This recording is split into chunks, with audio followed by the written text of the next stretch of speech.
Hello বন্ধুরা, welcome back to my YouTube channel. আজকে আবারও একটি নতুন ভিডিও নিয়ে আপনাদের সামনে হাজির হয়েছি। ভিডিওটি মূলত হচ্ছে 4017 যে আইসি আছে সেই আইসিটি একটি প্রজেক্ট, ছোটোখাটো একটি প্রজেক্ট। তো প্রজেক্টটি কীভাবে আমি বাড়িতে তৈরি করলাম তো আপনাদের দেখায়। তো ভিডিওটি শুরু করা যাক। আজকের ভিডিওতে প্রথমে আমি নিয়েছি 4017 এই আইসি দিয়ে তৈরি করেছি যে প্রজেক্টটি। এটি 10টি এলইডি আছে। কেমনভাবে চেঞ্জ হচ্ছে দেখুন, ডান দিক থেকে বাম দিকের দিকে এলইডিগুলি পরস্পর যাচ্ছে এবং যে অটোমেটিকভাবে যে নিভছে এবং চেঞ্জ হচ্ছে তার যে তৈরি যে এলইডি যে জ্বলছে অটোমেটিকভাবে তার যে ফাস্ট কত হচ্ছে সেটা দেখুন। তার জন্য আমরা ব্যবহার করেছি একটি ফ্লিপ ফ্লপ এলইডি। প্রথমে লাল এবং সবুজ এই দু ধরনের এলইডি জ্বলছে, এর ফলে এটি এত তাড়াতাড়ি হচ্ছে। পরবর্তীতে নিয়েছি একটি multi colour LED. Multi colour LED ক্ষেত্রে আপনি দেখবেন যে লক্ষ্য করবেন যে চেঞ্জ হচ্ছে এলইডিটা সেটা খুবই অল্প পরিমাণে হচ্ছে এবং কিছুক্ষণ যাওয়ার পর এটি অটোমেটিকভাবে বন্ধ হয়ে যাচ্ছে।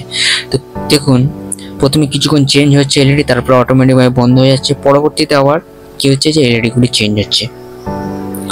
এটাই হচ্ছে মাল্টি কালার এলইডি বিশেষত, যে কিছুক্ষণ ছাড়া চেঞ্জ হবে, অটোমেটিকভাবে এলইডিগুলি বন্ধ হয়ে যাবে। তো কীভাবে আমি বাড়িতে এই সার্কিটটি তৈরি করেছি তো ভিডিওটি শুরু করা যাক। আজকে এই ভিডিওতে আমি দেখাবো কীভাবে 4017 আইসির সাহায্যে একটি খুবই সুন্দর একটি এলইডি চেসার সার্কিট অর্থাৎ অটোমেটিক এলইডি সার্কিট বাড়িতেই তৈরি করতে পারবেন খুবই সহজে। তো ভিডিওটি শুরু করা যাক। এটি প্রথমে আমরা ভিডিওটি দেখে নিই এটি আমার ভিডিওতে কেমনভাবে আমি এটি তৈরি করেছি। পরবর্তীতে নিয়েছি একটি 4017 আইসি।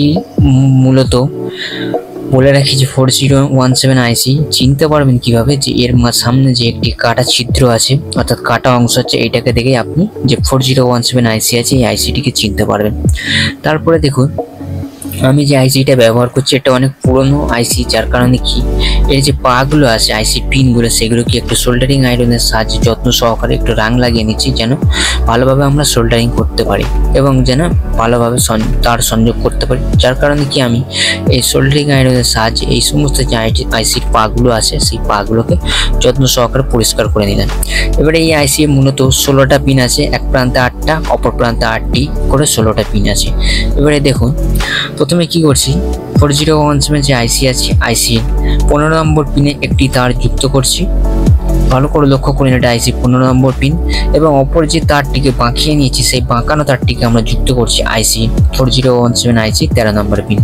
দেখুন, যুক্ত করে নেওয়ার পর আপনাদের আরেকবার ভালোভাবে লক্ষ্য করে দেখিয়ে দিই, কারণ কি আপনারাও এভাবেই এটি তৈরি করতে পারবেন। এবারে নিয়েছি একটি ছোট তারের টুকরো। তারের টুকরোটিকে আমরা সোজাভাবে লাগাবো, যার কারণে কি এক প্রান্ত লাগিয়ে নিচ্ছি আইসি 13 নম্বর পিনের সাহায্যে। দেখুন 13 নম্বর পিনেতে আইসি লাগিয়ে নিলাম এবং দেখুন সোল্ডারিং আয়রনের সাথে যত সহকারে লাগিয়ে নেওয়ার পর অপর যে প্রান্তটি আছে আইসি 13 নম্বর পিনে লাগিয়ে নেওয়ার পর অপর যে প্রান্তটি ছিল সেই প্রান্তটিকে আমরা আইসি যে 8 নম্বর পিন অর্থাৎ শেষের পিনে সেখানে আমরা যুক্ত করে নিলাম। তো আইসির পিনটা বড় হয়ে আছে, যার কারণে কি করছি যে এখান থেকে আমরা একটি কাটারের সাহায্যে কেটে নিলাম। কেটে নেওয়ার পর এখানে কি 8 নম্বর যে পিনের সাথে সোল্ডারিং আয়রনের সাহায্যে আমরা রাং দিয়ে যুক্ত করে নিলাম।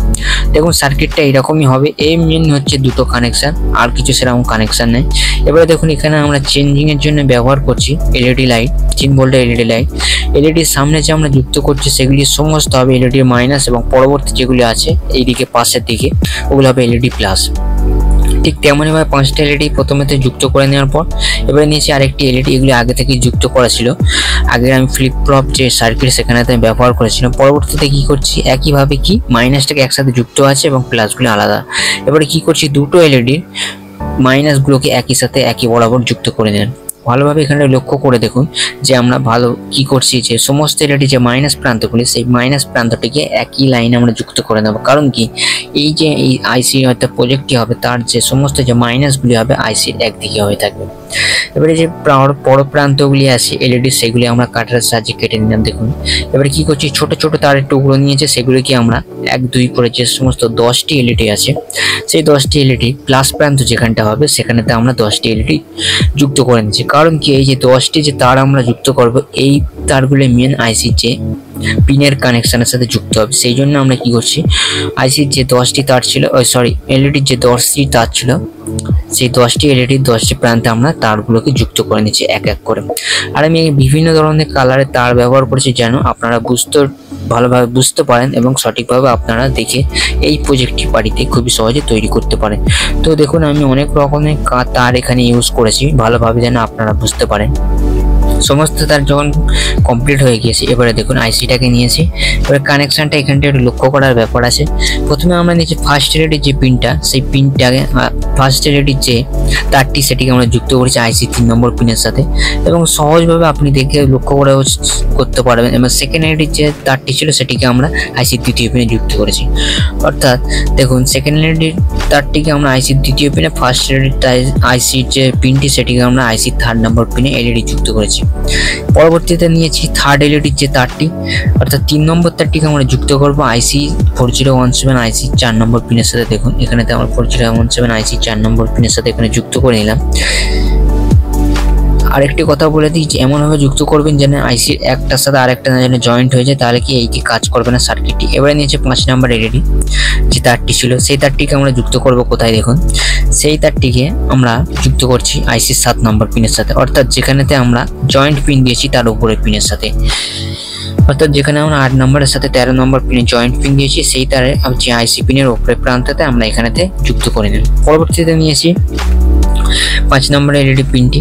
5 নম্বর এলইডি পিনটা যুক্ত হবে 10 নম্বরের এলইডি আইসি পিনের সাথে, অর্থাৎ কি এইটি হচ্ছে আইসি 10 নম্বর পিন, যেখানে আমরা 5 নম্বর এলইডি পিনটা যুক্ত হবে। এরকম ভাবে যদি আপনি সার্কিটটি কানেকশন করেন তাহলে পরপর ভাবে এলইডি চেঞ্জ হবে। এবারে 6 নম্বর পিন যেটি ছিল সেটিকে আমরা 1 নম্বরে যুক্ত করে নিলাম। 6 নম্বর এলইডি পিনটা 1 নম্বরে যুক্ত করে নেওয়ার পর এবারে 7 নম্বর যে এলইডি তারটি ছিল সেই তারটিকে আমরা যুক্ত করছি আইসি পিন 5-তে। দেখুন এখানে তো আইসি পিন 5 আমি যুক্ত করব, কারণ কি আমি ভুলবশত 6-তে করে দিয়েছিলাম। পরবর্তীতে আমি কি এখান থেকে চেঞ্জ করে আবার কি এখানেতে 5-তে আমি জয়েন্ট করে নিলাম। দেখুন কারণ 6-তে পরবর্তী এলইডি যে পিনটি আছে সেখানে আমরা যুক্ত করব। তো নিয়ে এসে এবার 8 নম্বর পিন, 8 নম্বর এলইডি পিনটা তারটিকে আমরা 6 নম্বরেতে যুক্ত করে নিলাম। এবারে বাকি আছে দুটি অংশের একটিকে আমরা যুক্ত করেছি 9 নম্বরটিকে 9 নম্বর এলইডি আইসি পিনের সাথে, এলইডি তারটিকে 9 নম্বর আইসি পিনের সাথে যুক্ত করে নিলাম। এবং যে 10 নম্বরটি আছে সেটিকে আমরা যুক্ত করব দেখুন 11 নম্বরের সাথে। 10 নম্বর যে পিনটা 10 নম্বর যেটি আছে সেটি আমরা 11 নম্বরের সাথে যুক্ত করে নিলাম। দেখুন খুবই ভালোভাবে আমরা এখানটাই যুক্ত করে নিলাম।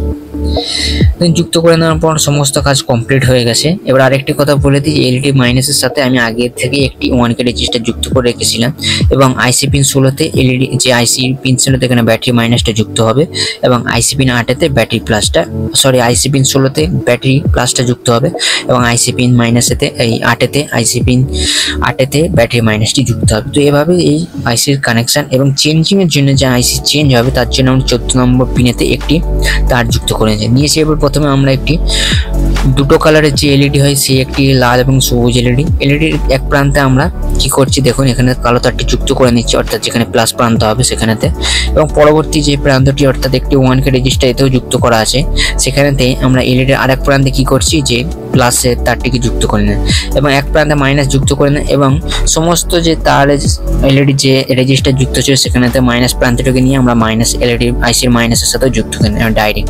প্লাস প্রান্তটিকে এলইডি প্লাসও যুক্ত করে নেন, অর্থাৎ যেখানে প্লাস পজিশন হবে। এবারে এখানেতে আমরা চার্জিং সার্কিট দিয়ে কি করছি, এখানেতে চার্জারের সাহায্যে এই সার্কিটটিকে চালাচ্ছি। দেখুন দুটি কালার এলইডি যখন আমি দিয়েছি, 2 কালারের এলইডি যখন দিয়েছি তখন দেখি কেমন ভাবে এটি কাজ করছে। দেখুন আপনি ভালোভাবে দেখে বুঝতে পারবেন যে 2 কালার এলইডি যখন দিয়েছি ব্যবহার করেছি তখন এটি অনেক তাড়াতাড়ি কাজ করছে, অর্থাৎ এলইডিগুলি অনেক তাড়াতাড়ি চেঞ্জ হচ্ছে। এবং যখন আমি মাল্টি কালার এলইডি করে দেবো সেটি আপনি লাস্টের দিকে লক্ষ্য করে দেখবেন, তখন দেখবেন একটু স্মুথ অর্থাৎ আস্তে আস্তে হচ্ছে।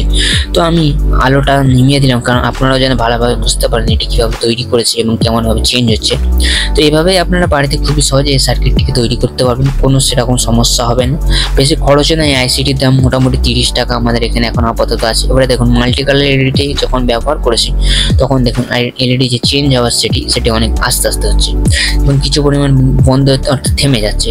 তো এইভাবেই বাড়িতে আপনারা এই সার্কিটটি তৈরি করতে পারবেন খুবই সহজে, বেশি খরচ হবে না, মাত্র 30-40 টাকার মধ্যে এই সার্কিটটি পুরো কমপ্লিট করে আপনারা বাড়িতেই তৈরি করতে পারবেন।